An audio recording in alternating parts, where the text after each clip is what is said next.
ser personas migradas también, ¿no? Nuestros orígenes, nuestras formaciones, nuestra trayectoria, es decir, desde también esas experiencias acumuladas y esas formaciones académicas nos permiten, digamos, tener la oportunidad de poder intentar entablar esos diálogos de la mayor horizontalidad posible, que en la primera parte se ha comentado, ¿no?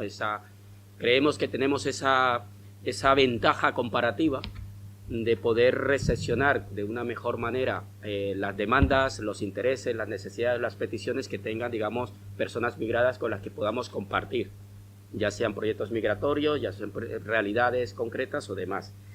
Desde ahí, para nosotras, cómo vemos la intervención social y la acogida, para nosotras lo fundamental es la persona. Nosotras intentamos que sea la persona, sea el centro sobre el que pivote nuestro accionar, nuestras apuestas, nuestras reflexiones, nuestros análisis académicos, y aquí tenemos a Engali, que es la que nos inspira y la que nos aporta esa parte intelectual académica muy importante, porque intentamos también ser coherentes con el desarrollo de nuestro accionar, es decir, dar un salto cualitativo de pasar de algo testimonial o anecdótico o folclórico al rigor que la academia exige. Y en ese sentido, por eso es muy importante todo lo que tiene que ver con el estudio, la investigación, la sistematización. Este tipo de espacios son fundamentales porque nos permiten recoger experiencias, aprendizajes, buenas prácticas, para que entre todas también podamos compartir y nutrir nuestro accionar, ¿no? Por lo tanto, nuestra línea de trabajo, nuestra estrategia o manera de abordar estas temáticas gira en torno, como decía, en primer lugar, poniendo en el centro a la persona, trabajando al individuo, al ser humano, pero también teniendo como otra línea estratégica que es precisamente el intento de trabajar en ámbito de red, de construcción de sinergia, de colaboraciones entre diferentes entidades. Entonces, digamos que sería como el esquema mental que nos hemos propuesto desarrollar con nuestra accionar. ¿Y esto cómo lo desarrollamos? Pues para ellos nos hemos dotado de unas líneas de intervención, de trabajo, en lo que tiene que ver con la persona, desarrollando un acompañamiento personalizado de esos procesos de regularización. Sabemos la importancia que tiene la regularización para nuestro día a día, llamémoslo integración, llamémoslo como lo queramos llamarlo, pero para el estar en un lugar determinado y sentirnos que somos parte de esa comunidad, la regularización es fundamental. El seguimiento también y análisis de esos perfiles para el acceso laboral. Sabemos que ese es el otro caballo de batalla, el otro hándicap que tenemos las personas de origen migrante, de diferentes orígenes, independientemente de nuestros orígenes. Evidentemente, hay unos orígenes con mayor grado de dificultad, eso también hay que expresarlos así, pero independientemente de eso, el solo hecho de ser extranjero en esta tierra ya por sí imprime ese grado de dificultad. También realizando un acompañamiento, un seguimiento y una derivación en materia de violencia de género. En ese sentido, desde Migradas Sin Fronteras también intentamos ser consecuentes, ser realistas y también denunciar, no mirar hacia otro lado, poner tupido velo. O sea, también en la población migrada se están presentando situaciones de violencia de género, situaciones de maltrato, y esas situaciones tenemos que también visibilizarlas, observarlas, trabajarlas, denunciarlas y sobre todo poner el centro en la víctima. En este caso, generalmente estamos hablando de mujeres migradas. Tienen una triple discriminación en este caso. Hay cuestiones materiales también que son fundamentales para nuestra vivencia, nuestro modo de vida, nuestro día a día, como tiene que ver con la accesibilidad a la vivienda. El acceso a la vivienda es otro de los grandes hándicaps que tenemos. ¿Qué vamos a decir? Las dificultades que tenemos para alquilar un piso, una habitación, las situaciones también sobrevenidas que tienen el acceso a esta vivienda por el hecho de ser personas migradas. En ese sentido, desde Migradas Sin Fronteras, pues hemos hecho desde apoyos puntuales para el acceso al derecho al alquiler, o ya acompañamiento a través de empresas de inmobiliarias que se dedican a este tema, pues un poco trabajando todo lo que tiene con la sensibilización, pero también la otra parte de explicarnos también los procedimientos que hay aquí para saber todas esas claves, ¿no? El otro gran hándicap que tenemos es esa ley de extranjería, que ya no vamos a discutirla, sabemos lo que existe, la ley de extranjería, y sobre esa ley de extranjería, pues desde Migradas Sin Fronteras tenemos un servicio de apoyo jurídico con personal especializado en la materia, de origen extranjero como nosotras, que eso también es muy importante, porque en esto, cuando hablamos de la construcción de las relaciones de horizontalidad, a mí me encanta ver el trabajo de mujeres, el trabajo que habéis presentado. Ahí se trabaja una horizontalidad entre mujeres.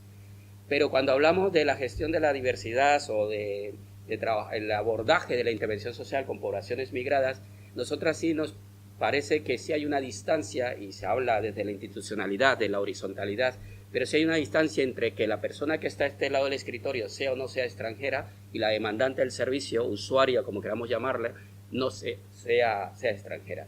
Ya de por sí, esa imagen ya por sí ya refleja un desequilibrio de partida. Y ese desequilibrio de partida se ve en el día a día, y por eso desde Migradas Sin Frontera es otra de las líneas de trabajo. Por supuesto también, al igual que vosotras, y mi compañera Gali ya comentaba, venimos haciendo un trabajo también en el apoyo psicosocial. Evidentemente, si tomamos como centro a la persona, somos seres humanos, somos seres integrales. Entonces no solamente nos alimenta lo material, evidentemente el agua fundamental, los alimentos son fundamentales, pero también no solamente el cuerpo, sino también nuestra interioridad. Y en ese sentido, todo ese apoyo, todo ese acompañamiento desde el aspecto psicosocial más amplio es clave. Hemos pasado 2 crisis consecutivas, pues desde Migrados Sin Fronteras también nos hemos puesto a la tarea de dar respuesta inmediata y concreta en temas como alimentación, fundamental. Somos muy críticas con ciertas políticas de servicios sociales que hay institucionalizadas. Respetamos, pero somos críticas, por ejemplo, la filosofía de los bancos de alimentos, por las experiencias ya vividas que traemos también en otros países de orígenes. Sabemos que las personas no necesitamos que nos pongan un plato de un kilo de arroz. No buscamos eso. Lo que buscamos es una oportunidad para ganar el dinero para comprarnos ese kilo de arroz. Ese es el verdadero acceso al derecho y la dignificación de la persona. Nosotras no queremos decir que condenamos los bancos de alimentos, no somos nadie para decirlo, ¿no? Pero sí tenemos el derecho de criticarlo, pero como digo, desde el razonamiento, desde el estudio, desde conocer la realidad, y por ello es importante también todo, digamos, en definitiva, el acompañamiento de la promoción de los derechos humanos de las personas migradas. A nivel, el otro ámbito, que era el tejido asociativo, el trabajo en red a nivel asociativo, el ámbito más colectivo, pues desde Migradas Sin Frontera venimos realizando, desde nuestros orígenes, venimos realizando un acompañamiento técnico a diferentes organizaciones. Ya en mi primera intervención comentaba la experiencia que hemos tenido con FEDEAID. Aquí hay personas que hacéis parte de FEDEAID, aquí hay personas que hacéis parte de asociaciones de las que habéis recibido este tipo de acompañamiento técnico desde Migradas Sin Frontera, y podéis dar testimonio en primera persona de esa labor. También nos interesa, y es una apuesta nuestra también, la de habilitar, promover la construcción de espacios propios del colectivo, o sea, autogestionado, gestionado por nosotras. O sea, nosotras tenemos, dentro de nuestra visión como entidad, tenemos esa expectativa de encontrarnos cada vez más espacios institucionales copados por personas migradas. Creemos que aquí en Euskadi creemos que la sociedad vasca y la institucionalidad vasca está perdiendo una oportunidad maravillosa de aprovechar todo este conocimiento, todo este bagaje nuestro en el servicio de la sociedad en general, no solamente en las personas migradas, sino en general en la sociedad. Por eso también dentro de la que llamamos colectivo migrada, también identificamos que hay grupos de mayor vulnerabilidad o que tienen, digamos, una desventajas comparativa con otras personas también migradas. Y me estoy refiriendo a personas del colectivo LGTBI, personas también que reciben también una digamos, discriminación adicional por su opción, por su situación, por su realidad. En ese sentido también desde Migradas Sin Fronteras venimos también fomentando la creación de espacios que reivindiquen esa presencia, ¿no? Nos interesa sobremanera, y creo que lo dije también a primera hora de la mañana, en particular el que podamos liderar procesos, digamos, de construcción de políticas públicas, en lo público. Me refiero a políticas de educación, me refiero a políticas de vivienda, me refiero a políticas de empleo, es decir, que nosotras como ciudadanas de aquí que somos, podamos nosotras actuar en esos espacios donde se construyen, se diseñan ese tipo de políticas y somos capaces de hacerlo, y lo estamos haciendo, Entonces, no estamos hablando de teoría, hablamos de realidades. Y luego, lo que tiene que ver con la acogida, nosotras venimos realizando un trabajo también de acompañamiento y seguimiento en lo que tiene que ver a nivel jurídico y a nivel laboral. Hablaba también del acceso a la vivienda. El otro elemento fundamental para nosotras como personas migradas, a unas más que a otras, sobre todo a esas personas migradas que han venido una primera oleada y que están esperando que venga su pareja, a ella o él, o quien sea, o su hija o su hijo, o madre o padre, es lo que llamamos la reagrupación familiar. En ese caso también desde Migradas Sin Frontera venimos también haciendo una labor en este sentido.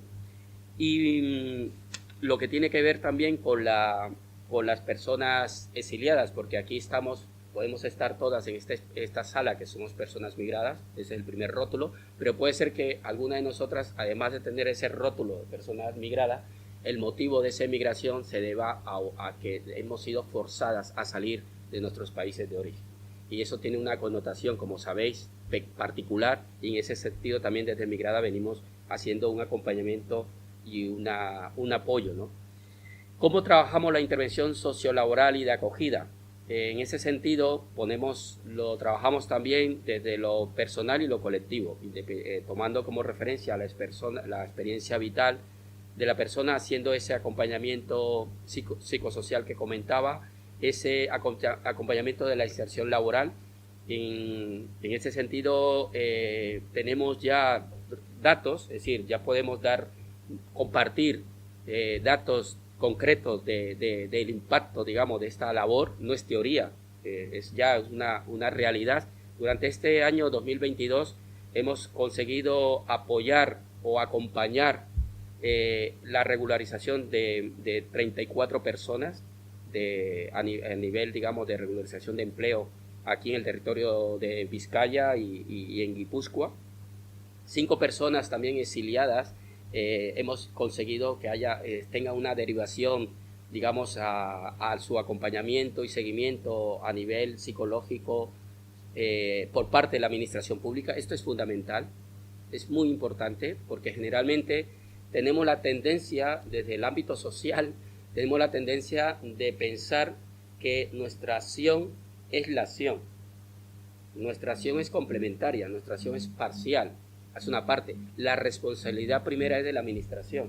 Por eso somos contribuyentes, somos ciudadanos. Con nuestros impuestos se diseñan políticas y servicios. Pues a la administración le corresponde prestarnos esos servicios. Hablamos de una sanidad pública universal. Pues la parte mental, que bien mencionabais vosotras, es fundamental. El acompañamiento psicológico le corresponde a la administración. En ese sentido, desde Migradas Sin Frontera hacemos esa priorización. 35 personas también hemos acompañado en este último año para que copen esos espacios de liderazgo, lideren, disculpar la redundancia, esos espacios de liderazgo. Me estoy refiriendo a personas, evidentemente, de origen extranjero. Y sí, comentar también que hemos acompañado a 5 familias que han conseguido culminar su proceso de reagrupación o reagrupamiento en procesos de acogida en términos de asilo político. A nivel de alianzas institucionales, como decía anteriormente, no podemos ser pretenciosas ni ambiciosas ni tampoco ser utópicas de pensar de que por el hecho de ser una asociación, una cierta identidad y trayectoria, podamos conseguir las cosas. Es fundamental la alianza entre nosotras, entre nuestras pares, otras asociaciones, pero también con la institucionalidad. Aquí es importante ese juego, ese es un juego ahí, pero es fundamental la alianza institucional, y con ello pues las instituciones, me estoy refiriendo al gobierno vasco con sus diferentes servicios, me estoy refiriendo a las diputaciones, que tienen la obligación y la responsabilidad de activar programas en este sentido. ¿Cuáles son nuestros retos a futuro? A nivel institucional, pues aspiramos a que haya precisamente un reconocimiento institucional como una asociación con nivel de interlocución en temas de inmigración. O sea, queremos ya pasar, y esto me gustaría citar a alguna persona migrante de origen africano con la que he tenido la oportunidad de compartir espacios de trabajo profesionales en Vitoria, que le llamé por teléfono para una colaboración y me preguntó, hermano, pero ¿hay una remuneración? Yo, sí, hermano, por supuesto que hay una remuneración. Es que ya estoy cansado de estar viajando a hablar a espacios y entonces siempre es muchas gracias, hermano, el abrazo y tal, pero como si no hay una contrapartida económica. Y yo ya creo que ya llevo una trayectoria, me he formado, he hecho no sé cuántos cursos, y yo, no, por supuesto, hermano, los espacios que habilitamos e intentamos que haya precisamente, y eso en el caso de Migradas Sin Frontera es una seña de identidad. Nosotras reconocemos que evidentemente hay una labor de voluntariado, hay una labor de altruismo, hay una labor porque tenemos unas expectativas o porque estamos en un proceso de aprendizaje y nos interesa. Todas nosotras seguramente hemos recorrido ese camino, pero también somos conscientes de la importancia también de reconocer que tú tienes un potencial, que tú tienes una formación, que tú tienes una trayectoria. ¿Y eso cómo lo hace? Además del abrazo y el café que te puedan invitar o de la comida, pues con tu remuneración. Que se te reconozca porque has dado una charla, porque has dinamizado un taller, porque has participado en unas jornadas o has participado representando a Migrados Sin Frontera, un espacio institucional. Eso es importante. Y luego también para nosotras es fundamental vías para afrontar las competencias institucionales y de las mismas organizaciones del tercer sector, ¿vale? A nivel de nosotras, a nivel interno, nuestras apuestas es crear vías, estrategias para unir fuerzas y alianzas. Este tipo de espacios, por ejemplo, tienen ese objetivo, ¿de acuerdo? Además de reencontrarnos, muchas personas que nos vemos de vez en cuando, pues hay también un objetivo en este sentido. Generar espacios propios del colectivo en materia de violencia de género. Por ejemplo, ese trabajo maravilloso que estáis haciendo vosotras, yo me lo he apuntado, ya os he pedido en redes sociales ahí que me unáis, es súper interesante, ¿no? Promover también espacios y mayor reivindicación de esos grupos del colectivo LGTBI de origen migrante, a nivel de nuestra propia red, al interno del colectivo migrante. Yo creo que es muy importante porque en muchos de los países de origen donde venimos, ya por sí es una temática ya que ya no es conflictiva, es de rechazo total. Entonces yo creo que también es muy importante en ese sentido aunar ahí, ¿no? Pero también a nivel local, como sociedad donde nos encontramos, ¿no? Incluir en la agenda un tema también que pasa desapercibido, que parece ser que no hace parte de la agenda pública, pero que es muy importante, el envejecimiento. Claro, también envejecemos. Y aquí más de uno que estamos aquí nos venimos viendo hace 15 años. ¿Dónde veo yo que estoy envejeciendo? Cuando veo mis fotos y veo cargando a mi hijo mayor que ya tiene 14 años, y digo, carajo, si yo no tenía canas. Y ahora lo que no tengo es pelo negro. Pues eso, ¿qué está pasando con el envejecimiento nuestro? Claro, porque aquí hay una realidad, sobre todo la migración latinoamericana, que fue de las primeras, haciendo un paréntesis con el Magreb, con todo el respeto y el cariño, pero somos más jóvenes que vosotros. Bye. Pero hay una realidad ahí. ¿Qué está pasando con ese envejecimiento, no? Entonces, desde Migradas Sin Fronteras queremos poner el foco en ello nos parece que es fundamental. Sí es verdad que los flujos migratorios, tanto África subsahariana como Latinoamérica, generalmente es nuestros países de origen nos expulsamos gente joven, gente en edad productiva, pero también es verdad que puede que vengan nuestras madres, nuestras abuelas, nuestros tíos, nuestras tías, o sencillamente nosotras vamos acumulando años y vamos, ¿no? Entonces, cómo gestionamos nosotros esa nueva etapa de nuestra vida es fundamental, ¿no? Y con todo ello, el tratamiento de lo que son nuestras enfermedades, nuestros envejecimientos, lo que el envejecimiento trae consigo, ¿sí? Cómo gestionar todo ello en una sociedad y una cultura que no es la nuestra, y en ese sentido también aunarnos, y por último, el tema de la soledad. Es un tema que, bueno, ya poco a poco se empieza a escuchar más, se empieza a leer más, ya empiezan a escribir libros, se empiezan a hacer reportajes radiales, en televisión, algún documental también ya hay. El tema de la soledad es otro elemento que voy a decir en esta sala que no sepamos lo que supone para nosotras las personas migradas, aunque tengamos o no tengamos red. La sufrimos, la padecemos y la gestionamos como la gestionamos. Pero es el otro gran tema. Y con esto termino. Hasta mañana a las 8.